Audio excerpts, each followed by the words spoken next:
À nouveau, on va en parler. Elle a des répercussions en Europe centrale et orientale. On va parler aujourd'hui de ces pays baltes que la France se dit prête à défendre en cas de menace. Le ministre français des Affaires étrangères est en Lituanie aujourd'hui, de la Défense, pardon, est en Lituanie aujourd'hui pour porter ce message. Les trois petits États du bord de la Baltique sont indépendants depuis 13 ans, depuis la chute de l'URSS, mais le souvenir de l'occupation soviétique est encore bien frais. Ils craignent d'être les prochaines victimes des désirs d'émancipation russe. Regardez ce reportage. Comme chaque année, les nationalistes lettons commémorent les soldats tués par l'armée soviétique pendant la Seconde Guerre mondiale. Mais cette fois, la présence des troupes russes en Ukraine, non loin de là et dans toutes les têtes, de nombreux lettons craignent que l'histoire se répète. Si l'Ukraine venait à tomber, les Russes ne s'arrêteraient pas là. Et je suis convaincu que nous serions les prochains sur leur liste. Ce qui se passe montre bien l'attitude de la Russie. Ils envahissent un autre pays sans aucun problème. Et ensuite, ils se comportent de manière agressive. Mais ces commémorations ne font pas l'unanimité. Ces vétérans se sont en effet battus aux côtés des soldats SS d'Adolf Hitler. Certains, notamment les russophones de Lettonie, les considèrent donc comme des sympathisants nazis. Le parallèle avec l'Ukraine est frappant. Ici aussi, les russophones gagnés à la cause de Moscou accusent les nationalistes pro-occidentaux de faire partie de l'extrême droite. Et comme en Ukraine, les russophones dénoncent des discriminations. J'ai l'impression d'être un citoyen de seconde zone, car je n'ai pas les mêmes droits que les Lettons.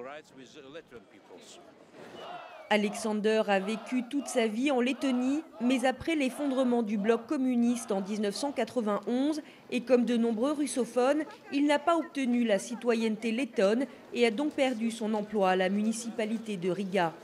Aujourd'hui, il est considéré comme un non-citoyen et n'a pas le droit de vote. Nous voulons les mêmes droits pour notre langue. Nous voulons les mêmes droits économiques et sociaux. Et c'est tout. Environ 300 000 russophones, soit 13% de la population lettonne, vivent avec ce statut de non-citoyen. Pour devenir lettons, ils doivent passer un test de citoyenneté et prouver leur connaissance de la langue et de la culture lettonne, même s'ils sont nés dans le pays. Mais le gouvernement letton affirme encourager leur naturalisation et accuse le Kremlin de créer un climat d'instabilité politique en instrumentalisant ces russophones. Nous avons affaire à de la propagande, à des campagnes d'information massives. On pourrait même parler de guerre, pas seulement ici via les médias russophones, mais aussi par d'autres canaux. En Lettonie, les russophones vivent une vie parallèle. Ils ne célèbrent pas les mêmes fêtes que leurs voisins et les médias moscovites constituent leur principale source d'information. À Riga, on craint que Moscou utilise ces leviers pour encourager les russophones des régions frontalières à suivre l'exemple de la Crimée. Lorsqu'on fait face à une situation où tant de personnes dépendent presque exclusivement des médias russes pour se fournir en informations, eh bien cela veut dire que la Russie a un outil pour influencer les esprits. Une chose est sûre, la crise en Ukraine attise les tensions au sein de la société lettonne. Jusqu'à présent, les communautés vivent en paix côte à côte, mais si le conflit ukrainien venait à s'aggraver, leurs relations pourraient devenir de plus en plus glaciales.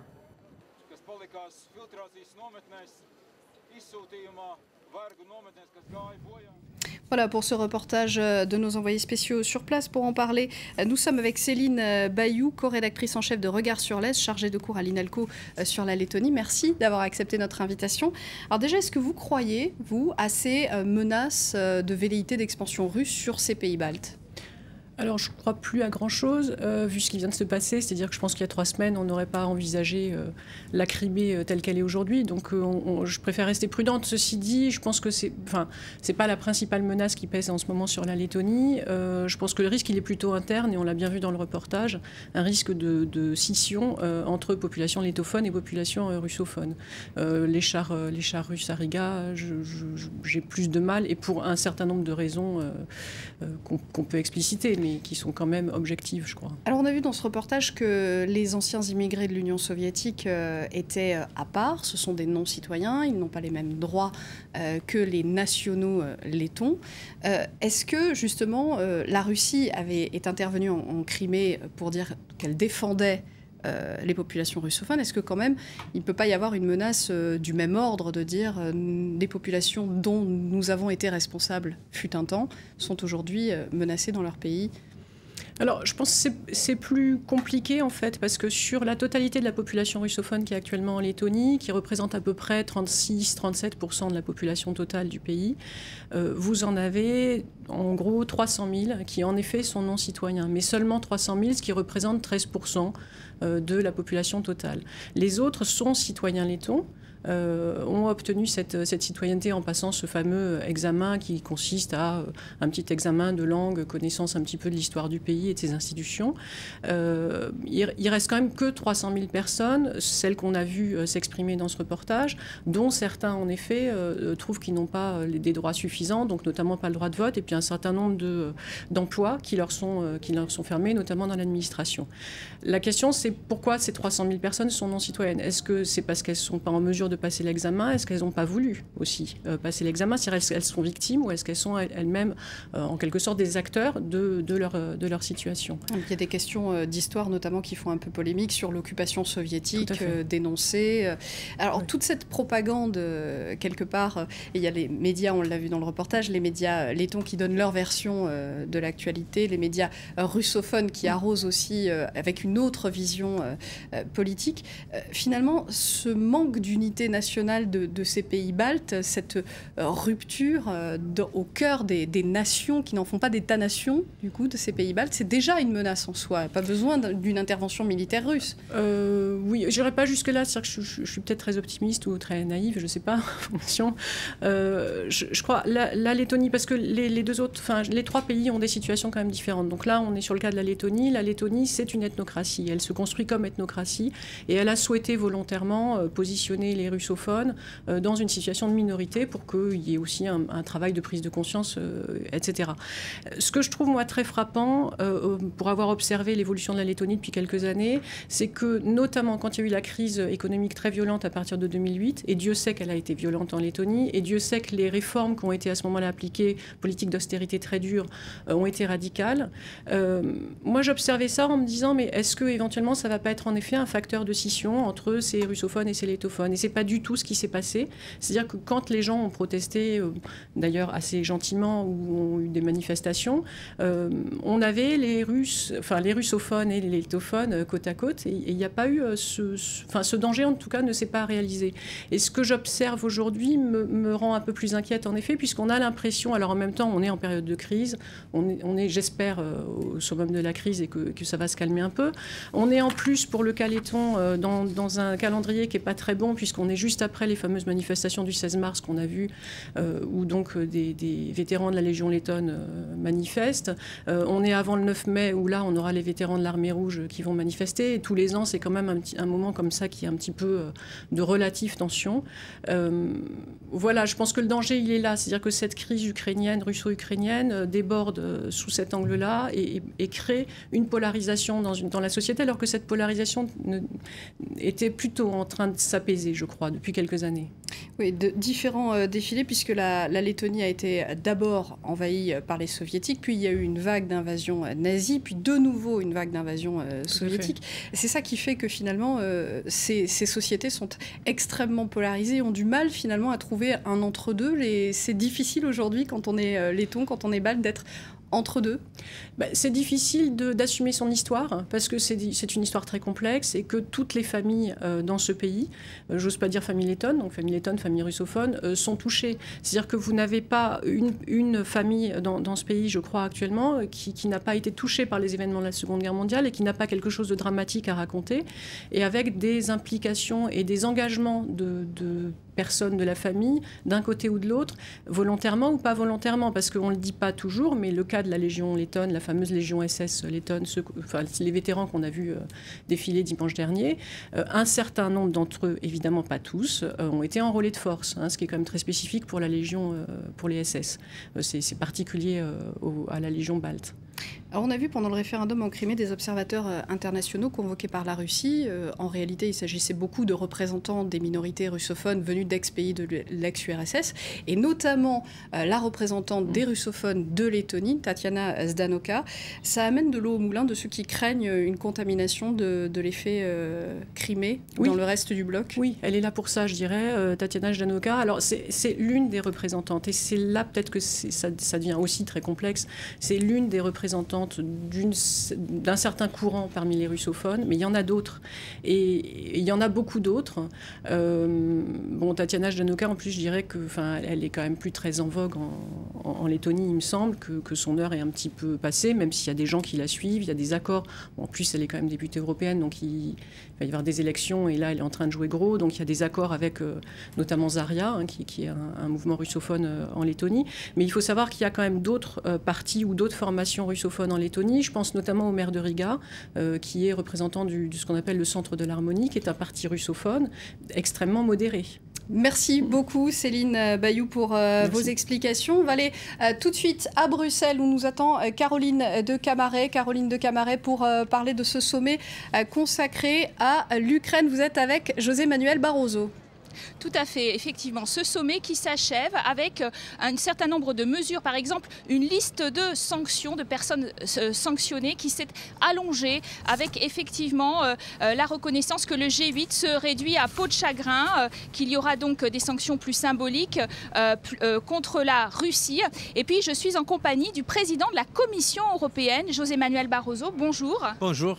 Vous êtes en charge de préparer d'ailleurs un nouveau round de sanctions économiques si les choses escaladaient, s'il y avait un certain nombre d'agitations à l'est de l'Ukraine. En l'occurrence, est-ce que déjà à ce stade, la phase 2, vous avez l'impression que les 28 ont été unis et efficaces pour remettre M. Poutine à la table des négociations? Écoutez, ce que M. Poutine va faire, c'est à lui de décider. Mais qu'il y a eu une détermination de tous les États membres de l'Union européenne et qu'effectivement, on est en train de montrer qu'il y a des conséquences à des actes qu'on ne peut pas accepter au XXIe siècle, ça c'est clair. Nous avons pris des mesures politiques très très importantes qui montrent que l'Union européenne, et je crois même la communauté internationale, ne peut pas accepter ce genre de comportement. Et là, j'aimerais souligner non seulement, comme vous avez dit, le fait qu'on ne considère plus la Russie dans le G8, donc ce n'est pas simplement l'Union européenne, ce sont les autres membres du G8, mais aussi qu'on a pris certaines mesures ciblées sur certaines personnes qui sont spécialement engagées dans ce type de comportement, mais aussi on a demandé à la Commission de préparer des éventuelles mesures au cas où la déstabilisation continuera. Et ça serait quoi, effectivement, des sanctions économiques qui puissent véritablement influer sur la situation, influer sur le clan Poutine aussi, pour qu'il se retrouve, j'imagine, isolé politiquement? Ce sont des mesures, ce qui nous a été demandé, c'est des mesures éventuelles qu'on est en train d'ailleurs déjà d'analyser depuis un certain temps dans l'ensemble des secteurs économiques. Les chefs d'État et de gouvernement ont décidé, à mon avis bien, de ne pas spécifier parce qu'ils veulent voir dans n'importe quel secteur qu'est-ce qu'on peut faire de plus. Mais à ce stade, ce serait prématuré de dire qu'est-ce qu'on va faire parce que notre objectif, ce n'est pas les sanctions pour les sanctions. Ce n'est pas du tout notre objectif. Notre objectif, c'est d'engager la Russie dans un comportement constructif. C'est ce que nous voulons. Nous voulons avant tout la paix et la stabilité. Alors ce matin, on a signé le volet politique de l'accord d'association avec l'Ukraine. Et évidemment, il y a un volet économique à venir après les élections du 25 mai, on le comprend. Mais il y a d'ores et déjà une aide économique de l'Union européenne substantielle, 1 milliard d'euros à court terme, 11 milliards d'euros à plus long terme, si le FMI donne son feu vert. Alors il y a toutes sortes de considérations. Est-ce qu'on est en train d'essayer de tirer vers le haut ce pays au bord du gouffre? Est-ce suffisant? C'est cela. À mon avis, la meilleure réponse d'ailleurs à ce type de comportement de Moscou, c'est de montrer qu'une Ukraine indépendante, stable, démocratique, peut fonctionner en étant plus proche de l'Union européenne. C'est pourquoi l'accord que nous avons signé aujourd'hui, je n'hésite pas à le dire, c'est un accord historique. Finalement, c'est ce que les Ukrainiens qui se qui manifestaient dans les rues de Kiev et partout en Ukraine voulaient dire lorsqu'ils ont condamné un gouvernement qui avait paraphé l'accord avec l'Union européenne, n'était pas en mesure de le signer par des pressions russes. Voilà. Maintenant, nous avons scellé cette alliance entre l'Union européenne et l'Ukraine. Mais pour cela, il faut les aider. Il y a une aide d'urgence. C'est pourquoi l'Union européenne a déjà annoncé, la Commission a présenté cette proposition, 1,6 milliard millions d'euros. Que maintenant doit être approuvé dans les procédures les plus rapides par nos gouvernements et que les gouvernements ont décidé qu'on pourra débourser lorsqu'il y aura l'accord avec le Fonds monétaire international parce qu'on veut avoir des garanties quant à la façon dont l'argent est dépensé. Alors, toute dernière question sur la politique énergétique qui était aussi un des grands thèmes de ce sommet parce qu'on comprend bien qu'il y a un vrai problème en Europe qui a été flagrant avec cette crise ukrainienne, c'est la dépendance de l'Union européenne au gaz russe. Cette dépendance qui n'a pas véritablement décru ces dernières années, 30% de sa consommation. Cela rend les Européens très fragiles quand il y a une crise avec la Russie. Comment s'en défaire rapidement et puis à plus long terme ? Voilà, déjà depuis au moins 2007 que nous appelons les États membres à faire davantage, à compléter le marché intérieur de l'énergie, à diversifier leurs sources d'approvisionnement. D'ailleurs, quelque chose a été fait. Par exemple, moi-même, j'avais négocié avec le président de l'Azerbaïdjan l'ouverture d'une nouvelle voie pour